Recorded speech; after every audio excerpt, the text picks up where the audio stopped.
Hey, what's up, everybody? This is your boy, the dope ass dude, and I am so excited to be back with y'all on tonight. Hope you guys can hear me good out there. Pat, I see you in the audience already. Can you hear me? Can you hear me? Let me know if you can. But happy Monday, everybody. I'm so happy to be back on tonight. And tonight is going to be a great show. But you guys already know we got to get rid of the preliminary things, get those things out of the way. If you're not subscribed to the YouTube channel, if you don't mind going ahead and subscribing to the YouTube channel. And while you're there, click on notification so that you can be notified every time a new podcast is uploaded to the site. And then if you're not able to catch the podcast on Monday nights, you can always catch it on Apple Podcasts, YouTube Music, Spotify, and iHeartRadio. Again, that's Apple Podcasts, YouTube Music, Spotify, and iHeartRadio.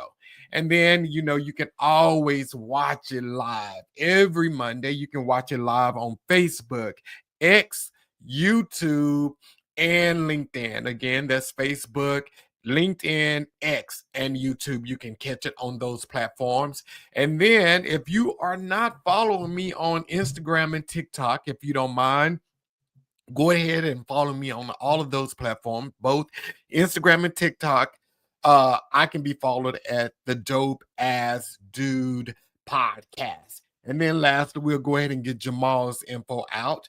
You can follow Jamal on TikTok and Facebook, and both of those platforms, you can follow him at Jamal or George. So on Instagram and TikTok, you can follow him at Jamal or George. So I'm really excited to have Jamal on the podcast. I've known Jamal over 25 years, and I've had the opportunity to watch this guy evolve into this amazing man that he is today. He's a father, he's a husband, he's a believer, and he's definitely a hard worker, and he's super passionate about life. So I'm really, really excited about watching him on his journey and seeing how he constantly pivots in life. He's constantly doing something new and different. And after last week's podcast, he hit me up and he was like, hey, man, this is what I'm doing. And I think this would be a great idea for your podcast. So I had to have this guy on here because if he's calling and he's talking about something that lets me know instantly, he's super passionate about it. So let's go ahead and bring Jamal on out. Jamal, what's going on, man? Hey, what's the word, man? What's going on? Nothing much. How you doing? Hey, man, I'm good. I'm real You good. good? So how's the fam doing? Man, they everywhere, busy, but it's good. Yeah. So, and how's your youngest baby doing? He's like 1 now or 2? Yeah, man, he 18 months, man. So he everywhere, Wow. man, talking and running everywhere. So yeah. Wow. And your wife, she's doing good? Absolutely. Yeah. So Jamal, tell us a little bit about yourself, man. For those, because this is your 3rd time on the podcast, but Has you've it been my never third, been. really?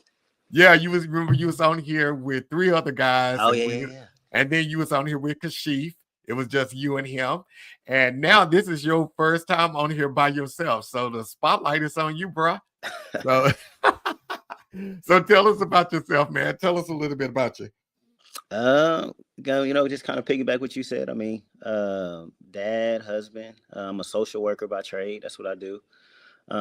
Originally from Dallas, grew up there, and now I live in Oklahoma.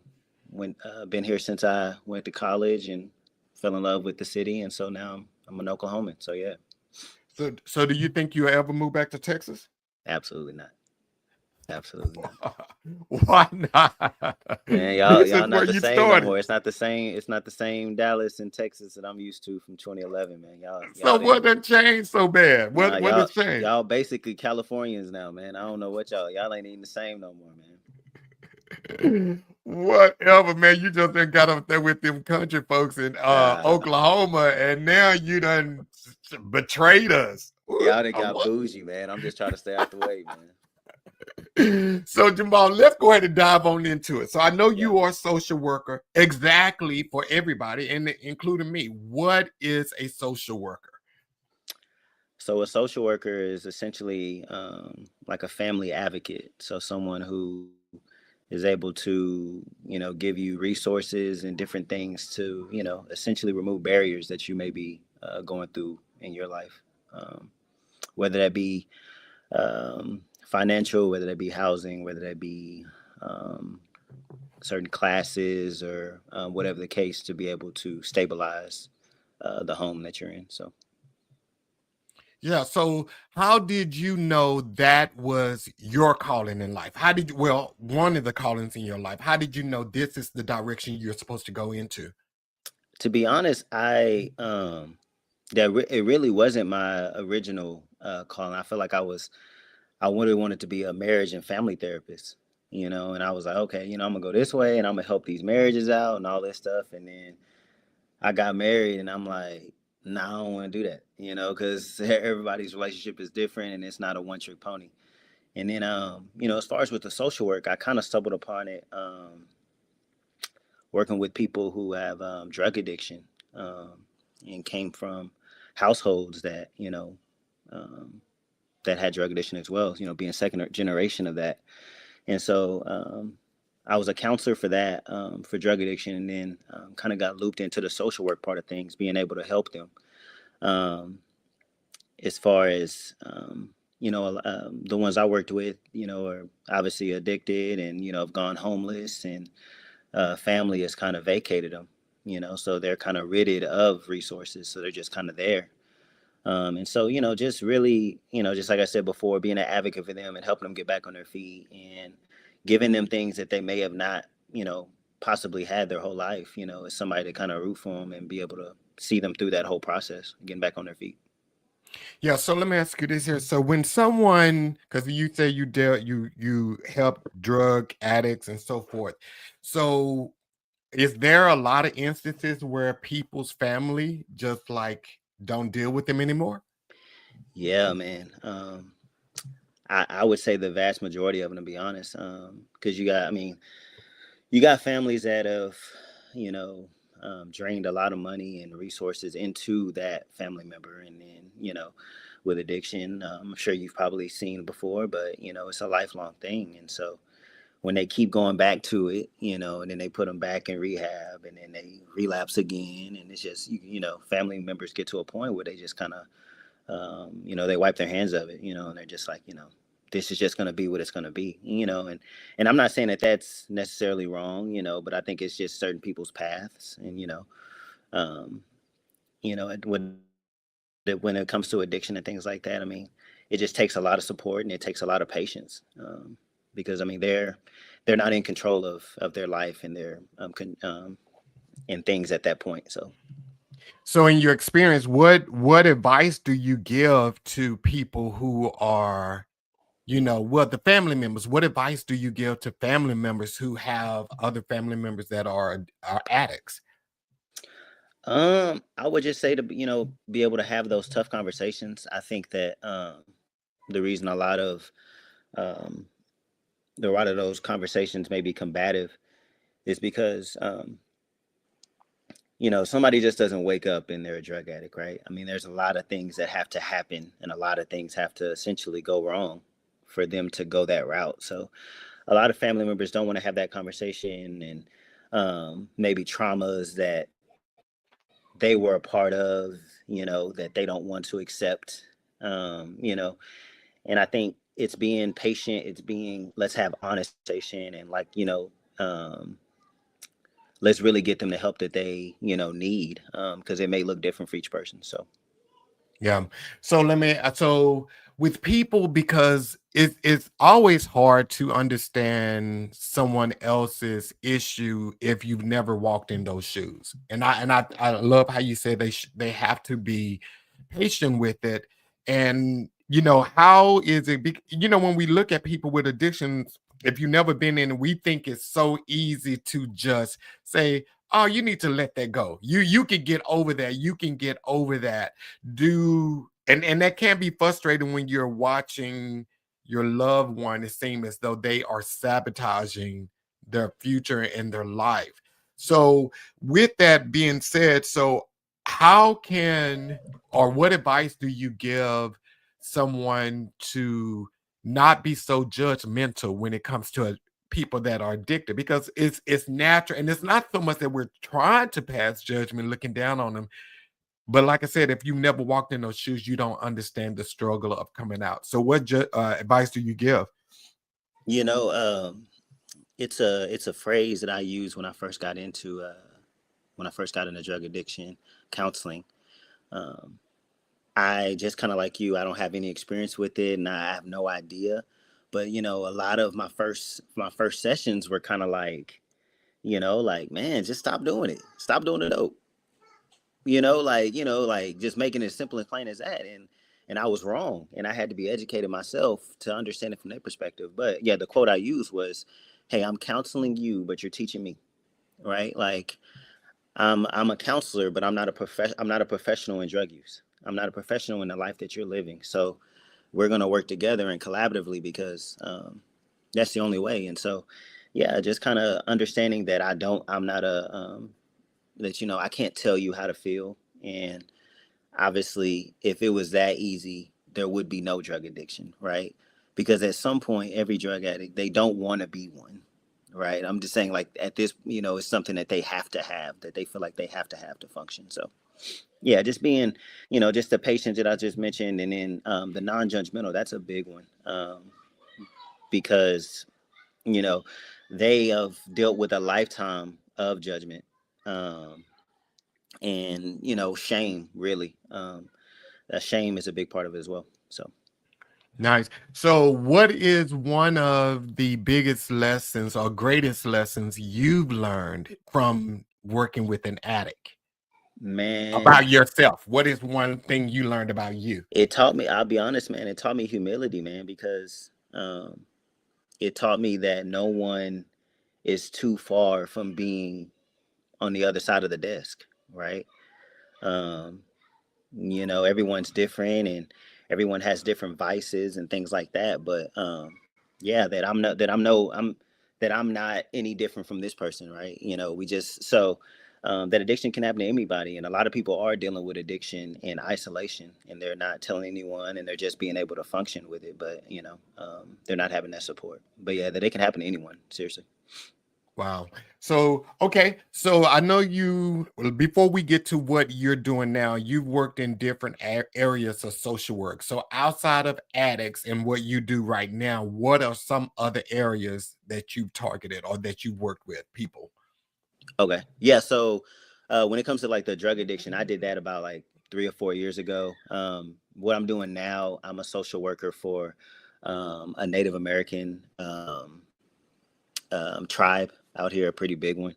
And so I work with Native families being able to um, work with their families, and essentially get their children back home. Like, I work with DHS of the state of Oklahoma. And so yeah, my job is to, get that child home and keep that child safe, and essentially repair what we can repair and try to get where we're going. Now, when you say get them home, what does that mean? Say that one more time. When you say get them home, exactly what does that mean and So I deal entail? with kids that have been taken by the state as far as their custody, meaning that there was an event that happened, whether that be, I mean, they can be different things. There can be like a DV in the home. There could be drugs in the home. There could be um, a lot of different things that could happen in the home that the state has deemed this an unsafe situation for the child.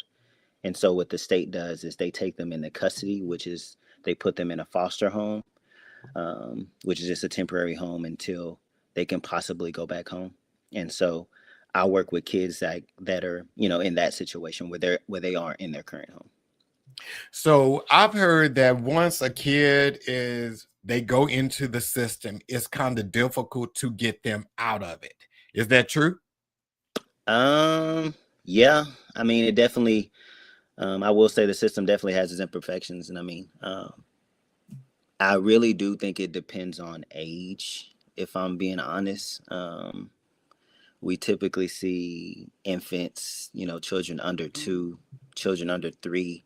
Um, they, if they don't go back home, they're typically adopted a lot faster than a child who's like 13 or 14. Um, it's just kind of the reality of it, especially when you're, I mean, it's tough because I mean, when we see it with a lot of children that are like older in age, like teenagers, you got to think too, like being in the system, um, it's a trauma within itself, right? You were taken from your home and put in a home that you've never been before, with people that you've never seen before, and so it's a trauma within itself. So typically, what we see is behavior changes, and and they're acting out and different things like that, and so. Um, Families sometimes are reluctant to have a teenager who has acting out behaviors in the home. They'd rather, a 2 or 3 year old where it's just like, they can kind of mold them into, whatever they want them to be. So Wow.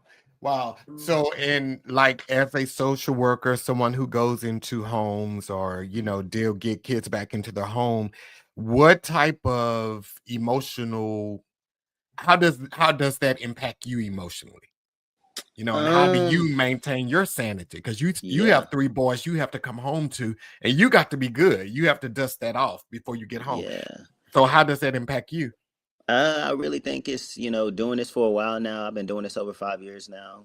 Just being able to kind of compartmentalize things. I will say, some of my cases are really, they're really difficult as far as dealing with, and you get close with the kids, you get close with the parents, the families, and then when it, you want to, you want to do a good job, you want to do good work, man, and sometimes it just doesn't end that way, and and it's, but I think it's that balance of being able to compartmentalize and then being able to um, do self care in a sense, working out and being able to do things that you enjoy to be able to kind of balance things because this job it can take you places mentally for sure. So being able to balance that.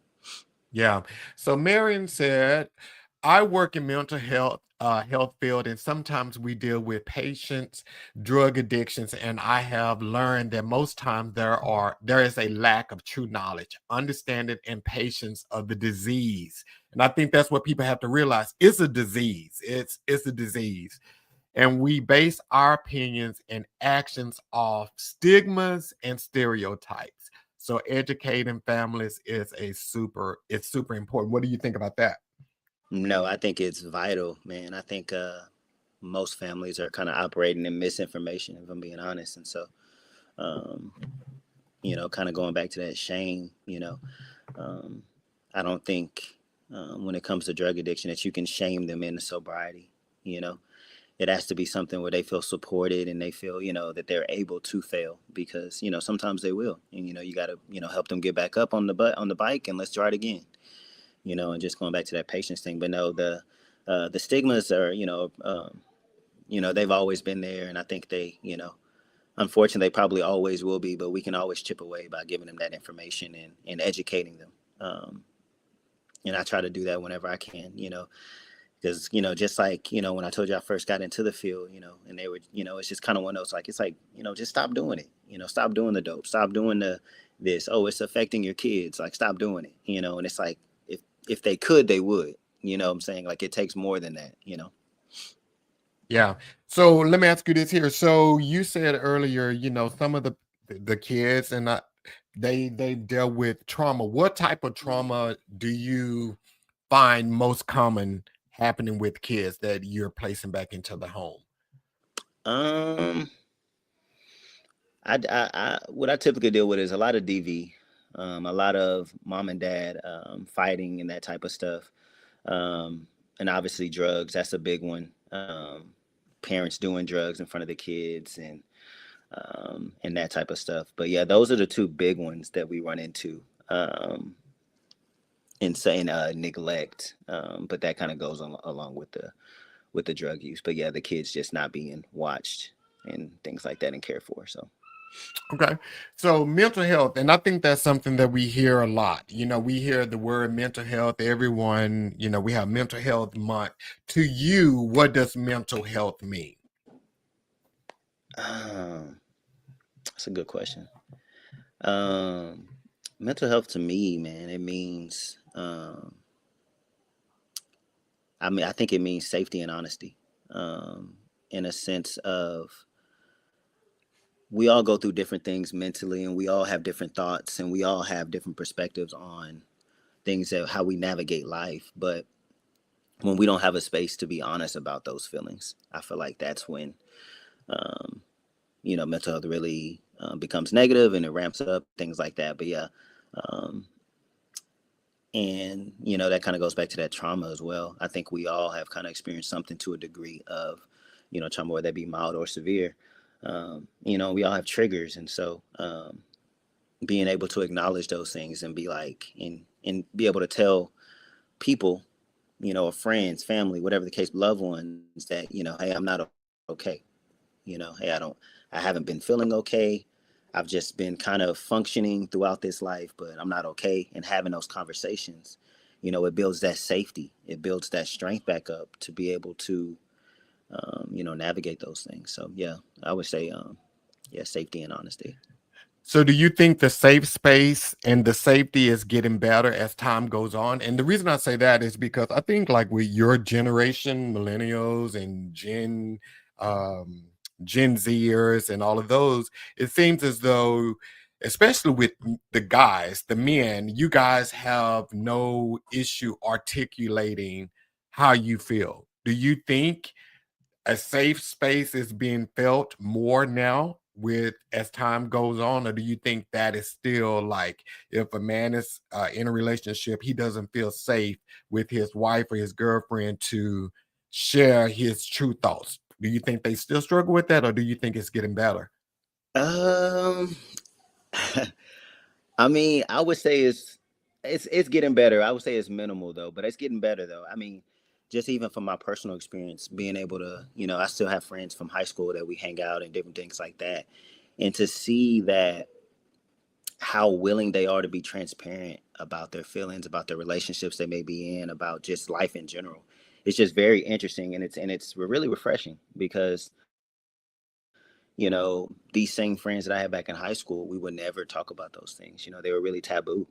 And if you mentioned them, you were soft or you were, but now, them being able to discuss it. And I think over time, I think it will, the taboo will slightly go away and those type of things. Um, I just think men need to be able to discuss with other men that, hey, like I'm not 100%, right? I'm, and that man needs to be able to reflect that by, by indulging and not being like, oh, well, man, you need to get, you need to figure it out or whatever the case may be. Because I feel like that's kind of how it was back when I was growing up, like high school, middle school, that type of stuff. It was kind of like, oh, figure it out type thing. Like you'll figure it out. But being able to have that community and having that, other people, listen to different things that you may be going through. Who knows? They may have went through it themselves and may be able to help you navigate it. So I mean, it's just having that conversation. Yeah. So what are you doing different? Like, because you have three boys. So how are Absolutely. you training your boys to be able to express themselves without the fear of appearing or feeling weak? Um, that I feel like you gotta. I mean, I feel like it's kind of like a boxing match, right? Like I feel like you kind of got to pick your punches, right? We're not going to take all of them, and I feel like it's one of those where, I feel like with toughness has to come knowledge, right? I feel like, if you're not okay, let's talk about why you're not okay, and let's talk about how I can help, right? Like let me lend a hand because I'd want somebody to lend a hand to me, right? So if you're not, I mean, we talk about mental health in a, obviously with their age in a very general sense, but I feel like my boys are able to, um, express when it's like, I don't feel okay, or I'm sad, or I'm mad, or just in these different emotions, and being able to label them.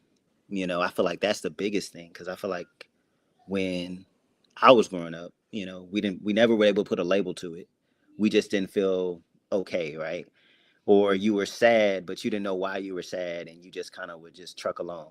So just being able to have those conversations and be like, it's okay that you're not 100%. Like, let's talk about it. And, we can, maybe you need some time to yourself, even the same thing, even, um, in marriage, with my wife, we have those conversations all the time, because, life wears on you and things like that.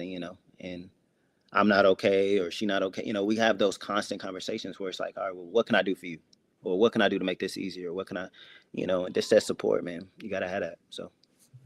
So do you ever find yourself about to tell your boys to suck it up? You know what? Absolutely. But I feel like that's those traumas from just situations that I possibly have had. And, Yeah. and it's interesting. I'll do that. And then my wife will look at me and she'll just be like, for real? And I'm like, yeah. Let me go in there and apologize. That wasn't even, what I'm saying? That wasn't even them. That was me. So just being able have somebody, being able to have somebody to check you, like, hey, that wasn't so it's good though. Okay. So let me ask you this question, because of course I know your mom. So and you said those were some of the traumas that you had from growing up. So Yeah. but your mom was a single mom, and she was just, her intentions and desire and goal was to raise a strong man the best way she could, as a single mom. So how do you decipher between what is trauma and what is your parents' best intentions? Um. Well, I feel like that's a tough one because it's like, I mean, Yeah, we have our experiences, right? So I'm saying, like, I do think when it came to my generation, I do think a lot of our parents did what they could, and that goes back to capacity and different things like that. So, but that I feel like that's you still can't negate the effect it may have had on a child. And absolutely. so I'm not saying that trauma is completely on the parent, right? I'm not saying that at all. But I think the trauma is just the response to whatever happened, right?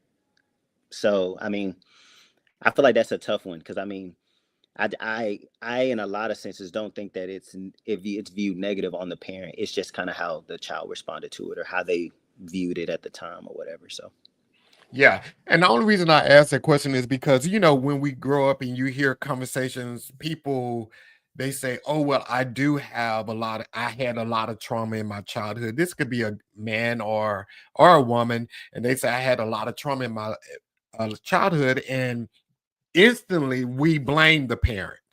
We do. right. We blame the parent because we're like, the parent is responsible for the upbringing, the emotional health of that kid and so forth. So we do blame the parent, but the reason I ask that also is because parents, they raise us based off of what they know, Yeah. what they know. And I think with your generation and like how Andrea checks you, you guys are breaking it with your kids.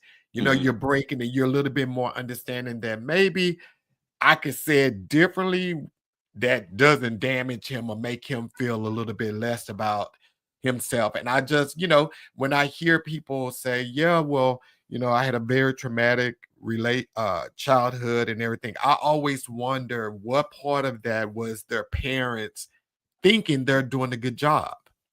Because there are some parents that intentionally set out to hurt their kid, Right. Hmm. but most, they are just doing the best they can. Right. And I mean, I agree with that. I mean, I feel like it sometimes, I know for me, like it kind of takes you longer to kind of realize that it's like, you know, they do the best they can and with what they were given. And then kind of like what you said, what they were taught themselves.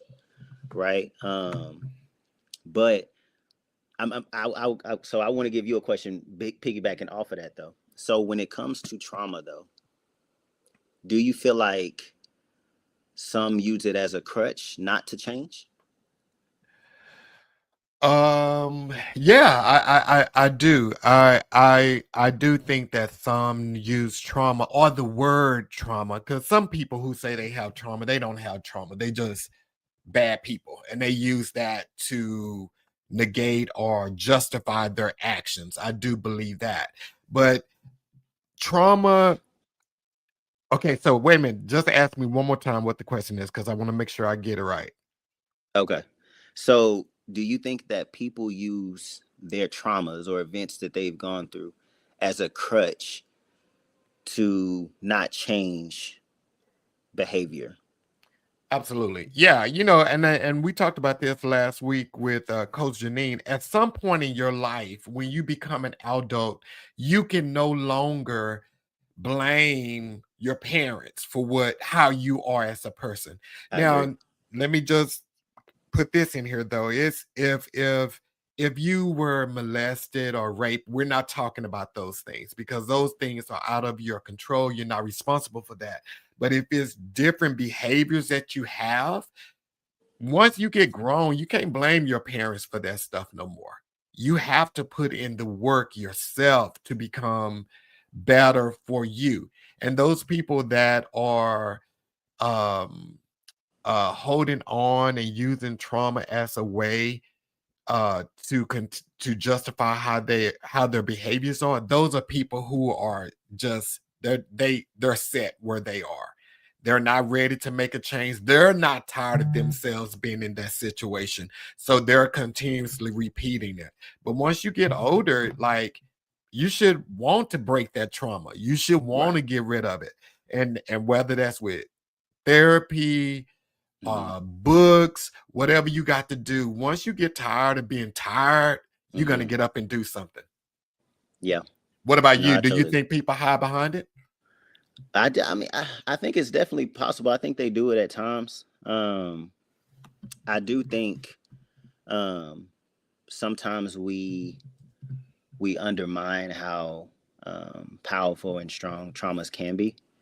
Um, I do think that it can be debilitating to where you feel hopeless, and um, you talk to some people and you're like, oh, okay, um, like I talked to some be sometime, and I'm like, we'll talk about marriage and relationships, things like that, and it's almost like they're living in their parents' like trauma, you know, like they have certain fears that they haven't even experienced themselves when it comes like relationships or marriage, and they're just like, oh, nah, I'll never do that, man. My parents couldn't get it right, so I'm not gonna, it's just like, kind of like you said, it's just like, but you're not them though. And, you, at some point, you're going to have to want to break that cycle, like, or are you just going to keep repeating it? Yeah, and that a lot of people, I don't know if it's all that they don't want to break the cycle. I think some people are afraid of the unknown, because some Sure. I think it's harder to stay in stuff than it is to get out of it. But it seems like it's harder to get out of it because you don't know what the future holds. You don't know what you're walking into when you're trying to change. But to stay in something that you're unhappy in, that's pretty miserable. You are Mm-hmm. constantly every day repeating over and over again that same song from yesterday. The trauma, you're constantly repeating it. At some point you just have to be like, I'm done with this, and I'm gonna do whatever it takes. I'm gonna go through whatever it takes, isolation, um putting in the work to get out of this situation. So And I think also too, kind of like when we were talking about earlier, like about when I deal with families and different things like that, where maybe the parent was use substances or you know um, just certain opportunities that they just didn't exercise, right? And then the child does the same thing, right? And it's just like, it's almost like they're setting their child up for the same thing, and it's just like, at some point, like, you saw what this yielded, you know your dad, or whatever the case may be, And so at some point, it's like, so we got to do something different. Even if it is the unknown, we already know that this probably isn't going to yield me a lot of results. So that unknown probably, I mean, it may be the one. So I don't know. It's interesting, just um, kind of how people's mind works when it comes to that. And I mean, and I think a part of that too also is kind of forgiving, your parents and forgiving your past self, for those different experiences you went through, the trauma and all that. So Yeah, yeah. I think you, like you said, when you grow up in a home and you watch it and you see it, it becomes your normal. All of that becomes your normal, and every now and then we have to work on creating a new normal for our lives, something different than what we saw, something different than what we were raised in, and all that other kind of stuff. Because if you don't, yeah, it's going to end the same way that it did with your parents. So Laura asked a question: do you have young clients or older clients, and how do you deal with people who are autistic or have autism? interesting enough, my first job out of college, I was a therapist to children with autism. So I did that for about 2.5 years. Very, very interesting work, I will say. And when you talk about patience, listen, you gotta have some strong patience to be able to deal with that population, and then just being able to um, see them through from A to Z. It's just, I mean, it's amazing to see kind of that progress. So what are some of the signs, and I really, ask this, so what are some of the signs that you should look out for autism? Because back in the day, there was probably, when I was growing up, there were probably a lot of people who were autistic, but they would just say, "Oh, they hard head," or they not, they're Yeah, hard head, or they're yeah, yeah, hyper, yeah, or they just don't want to learn. That's we put yeah. that off on that. So how can one identify? What are some signs that you can look out for someone who lives with autism? Um, I mean, I feel like the signs are kind of varying, um, but I feel like, yeah, that's my little one. But yeah, I feel like the signs are varying, but obviously, I think it's how they maybe respond to conflict or how they respond to um, different things. I know what I don't want to say this. I don't I don't want to speak on like what all the different semantics, because I don't want to give Right, anybody wrong advice. But right. I know from what I've seen, we've had kids that that have been on the extreme part of things, where kind of like you said, like they become hard to deal with. So maybe the parent is strung out on drugs or whatever the case may be. So they just stop parenting them at all. Um, like have them in a baby pen, for days at a time. So and you know um, just because they have needs, right? They have they've been diagnosed autistic or whatever, but the parent just don't have it to give them, and so just that patience and being able to be there for them. But yeah. And with that, so how important is it for parents to be educated on autism? How important is that? Oh, I think it's pivotal. There's a lot of different resources out there now. I know there's organizations like the one I worked with out of college, where they provide therapy um, to children with autism, and so and we were like a entity where we only worked with kids that were from military families. Um, I didn't even know that before I started working there, but there's a huge population of autistic children that come from military families, um, and I mean, there's a lot of science behind it. It could be, the stress and different things like that, of moving around and all that. But just working with them, and so, you see a lot of them with certain skills that they're just kind of behind when it comes to other children, um, whether it be, walking, whether it be talking, being able to communicate. It's just even small stuff like I think I had he was like 10, and he, for some reason, like he had something where he couldn't like tie his shoes. Like it would just frustrate him, and he would just stop. And it was kind of one of those working with like just small stuff like that, and just being able to communicate. And we worked with a lot of children that were nonverbal.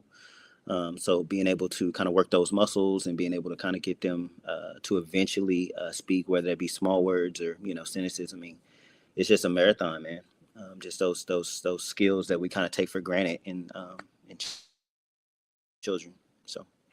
Yeah, I am always amazed by parents when I see that their child have like autism or anything, any type of handicap or anything that, because I think that when we have kids, we pray that a kid is going to come out 10 fingers, 10 toes, full Every body, time. nothing wrong every time. And then when you have a kid and something is different about them, I can only imagine how devastating or emotionally and mentally that impacts a parent to have a kid that, yeah, that deals with something that they didn't expect. Right. And I think it's also too, they deal with that, um, maybe the guilt, feeling like it was their fault and different, and things they maybe could have done wrong or things that they, could have done different. It's just tough because it's like, um, there's just not really no rhyme or reason, it's just kind of, I don't know. Yeah, yeah. So what do you currently do in social work now? What do you currently do? So, like I said, I work with the Native American tribe out here. And so what I do is I essentially what they would call it's called a permanency worker. And so essentially, kid coming to custody, I work with them. I work with the parents, and I work with the court. Um, to be able to help the parent, get the child back home. So, working with the parent as far as getting them into classes, where the parenting classes, DV classes, helping them, get employment, helping them get a place of their own. Because you know what I realize too, a lot of these people, like when it comes to like different responsibilities that um, you or yourself that we do kind of for granted, like they don't have those things, like as far as being gainfully employed, having their own place, having transportation, all those different things. A lot of them they don't have those. So being able to kind of remove those barriers. Yeah. So, what are some of the negative viewpoints the community have of social workers? What are some negative things they think? Man, I remember when I first started working, and it was, I told my friends what I did, and they were like, "Man, you take kids?" And I'm like, I'm like, "No, I do not." You know what I'm saying? But it's just kind of that negative connotation where, people think that that's all that we do. That all we do is we go in people's houses and we take kids, and that's can't be further from the truth. Yeah. So you ain't going in just robbing kids out the house with no reason. Mm-mm. My kid's bad enough. You think I'm about to take other people's kids?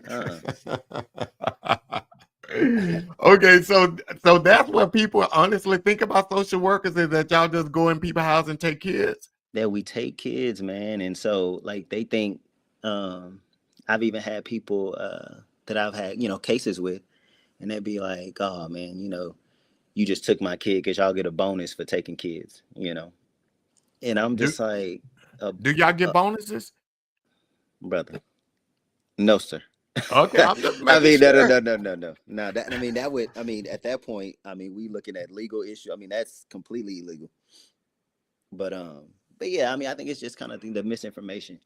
Our goal isn't to take the kid. Our goal is to keep the kid safe and make sure that you have what you need to be able to take care of them effectively. So, I mean, if they want to boil it down to sure we take kids, sure, but we want to get them back to you. We just want to get them back to you safely. So.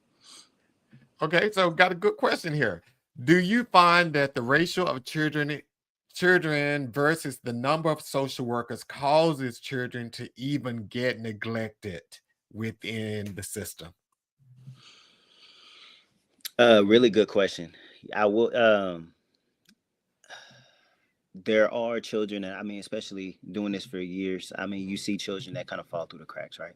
And I feel like that's the sad part, where it's just like, um, you just the parents, they just can't get it together, and so you're trying to figure out a plan B, a plan C, and those fall through, and it's just kind of one of those things, man, where it's just like, and I've even heard other social workers, they just have kids that they've been dealing with 6, 7 years, that if they could adopt them, they would, because the kid is just, these are great kids, man. They just were dealt a bad hand, with parents that don't care for them and things like that. So yeah, and even in Oklahoma alone, man. I mean, we just have so many kids that are in the system. Like we have so many kids, we don't even know to like we don't even have enough homes to even, like put them in. So um and I think that's where we come in as social workers, where we work with the families to be able to even possibly find other family members, that would be willing to adopt or foster the kids and different things like that. I mean, I run into it all the time where, we got a kid here, and we looked at his whole family, and we couldn't find anybody. Then we found a random uncle in Nebraska or something that didn't know anything about this, and they fall in love with the kid and they adopt them, and those are the stories that you live for, man. It's just like now that kid got a second chance, and so those are So, the kind of the coolest stories. so have you ever removed a child from home? I myself, I have not. Okay. Okay. So when you guys remove, let's talk about that a little bit. So what are the steps? So when you remove a child from home, you first try to find a family member that can take in a kid, or what happens when a child is removed? So the kind of the process, it's really um, it kind of goes really fast, because obviously everything is like referral based, essentially, right? So Oklahoma, we have like we have multiple call centers, and so let me just give you a scenario. So let's say um, I'm your neighbor, and I've been noticing that you're um, there's been a I've been seeing your kid possibly at home by itself. And um, I know that you're doing drugs, or you know different things like that. So you can call into the call center, and so the call center will call into the state, and then what we call CPS will come out, and they will come out and just kind of survey the situation, right?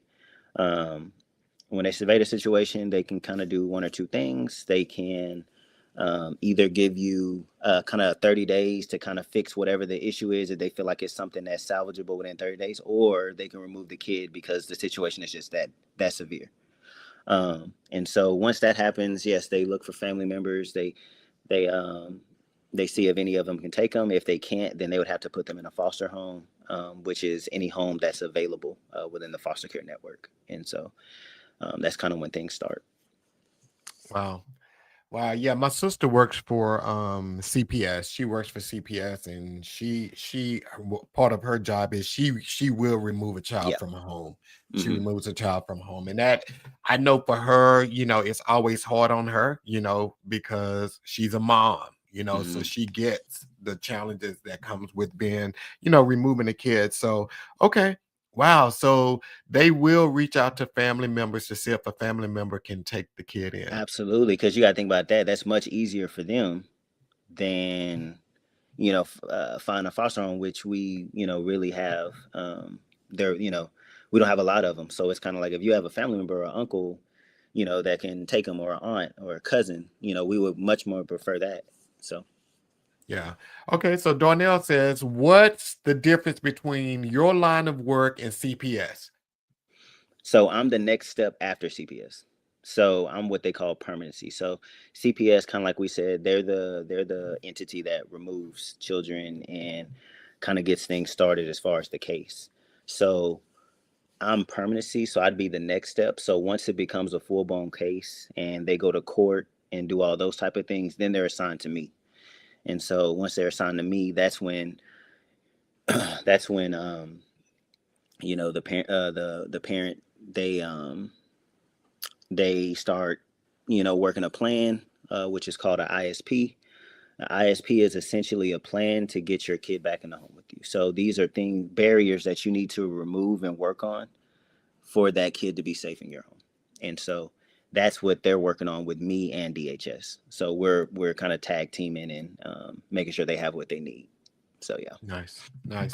So what is one thing that, okay, so let's see here. But some cases home need a visit for whatever reason because of unfit parents. Yeah. Yeah. So what is one thing you want to tell people about social work that you think that we need to know? Um, I mean, I would say, that um, we care about these families and we really do want to be able to kind of bridge that gap. Um, and, we want to help. I think it kind of goes on deaf ears thinking that, we get some type of joy or anything about breaking up families. We really don't. We care about that kid and we want them to be able to thrive. And so, unfortunately, if removing that from the home, that's a home where they're not being cared for and not given the things that they need, then that is something necessary that we have to do at the time. But yeah, I mean that um, social workers were needed, man, in a lot of different entities. There's school social work, there's hospital social work, um, different things like that, man. And I think if people were a little bit more receptive to it, I think it can definitely make a difference in a lot of situations. So. Hmm. I think this person, you may have taken a kid out their house because they own you tonight. Wasn't me. Have you made a recommendation on a case for the child not to be returned home? Yes, I have. Um, I mean, like I said, man, the goal is safety, man. I mean, yeah, we want to return them back to home. That's our first goal. But right after that, if it's like if the parents if they don't want to get right, man, we gotta look at a different avenue, different path. So, but yeah, Okay. I have recommended that a handful of times, absolutely.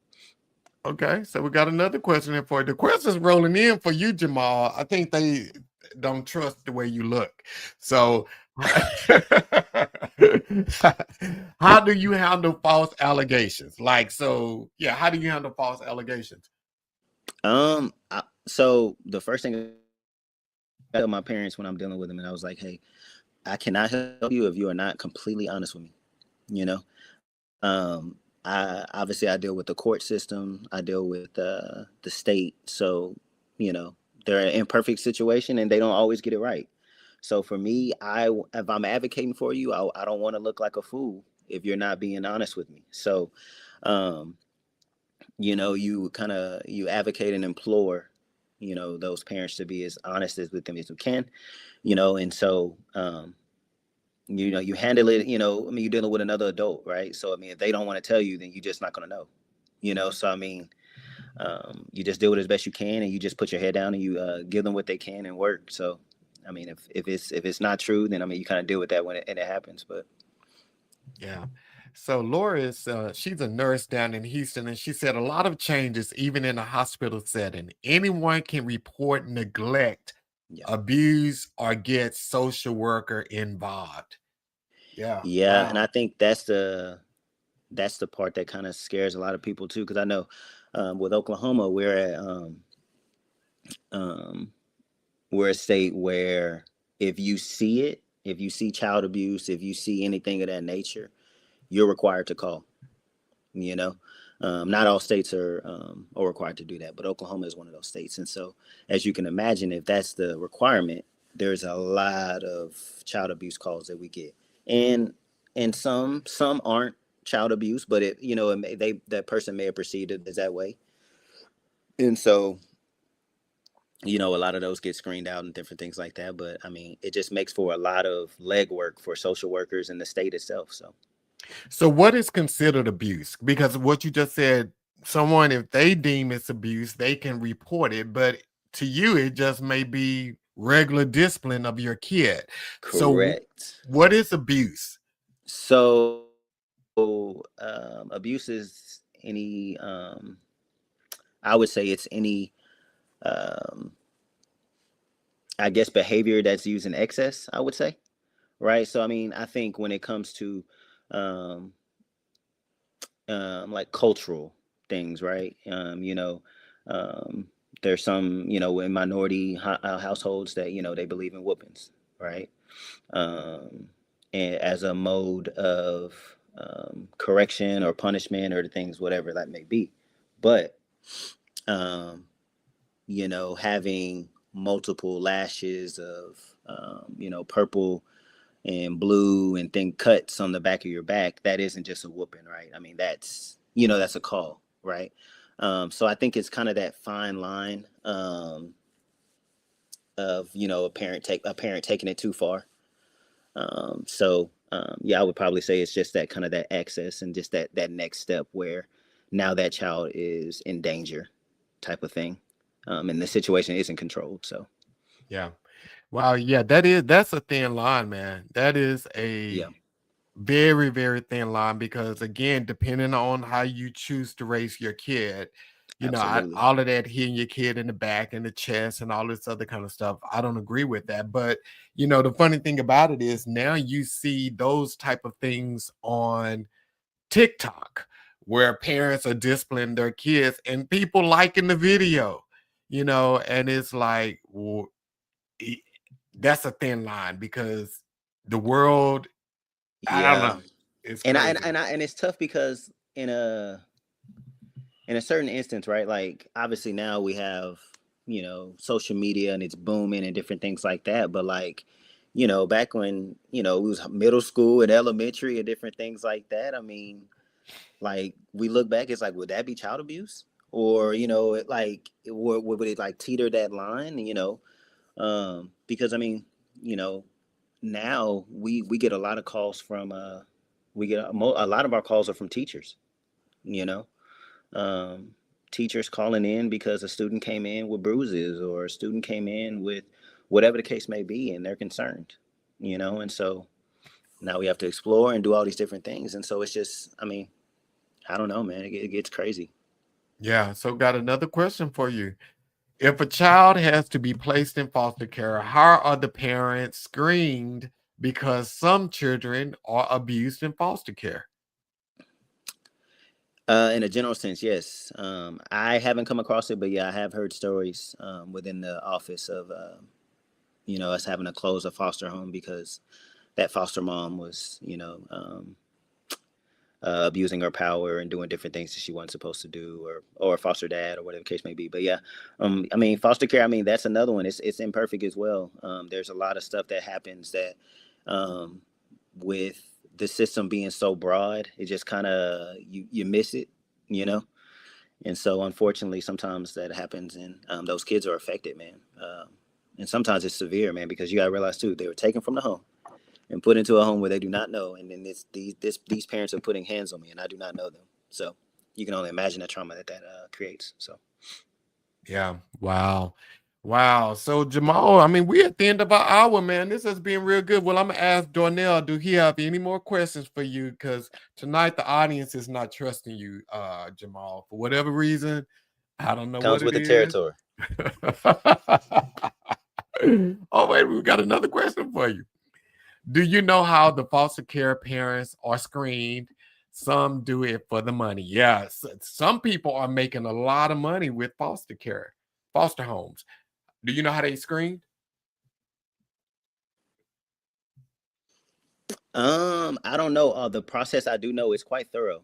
I will say. They are interviewing a lot of people that you come in contact with. They interviewing everybody in the home, family members. I know that's how they do it up here. I mean, they're really thorough. There are people that just that get declined to be foster homes. So, but yes, there is some families that have made it a monetary situation for themselves, and they don't work. They're just full-time foster parents. So yeah. Wow. Okay. So Darnell came back and said, laughing out loud, nah, man, I'm good. Great conversation. And thanks for the work you do, Jamal. That's pretty dope. That's pretty dope. Well, he had a good teacher. Me. He had a good teacher. I probably would be in jail today, Jamal.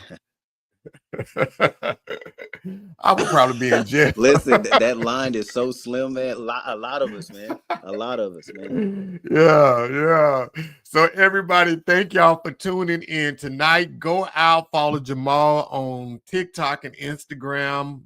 TikTok and Facebook. On both platforms, he's Jamal or George. Go out and follow him. And if you have any questions, because you can see Jamal is extremely passionate about educating people on social work and different things that tools you may never even think or thought about. So reach out to him. You can DM him, ask him whatever questions you may have.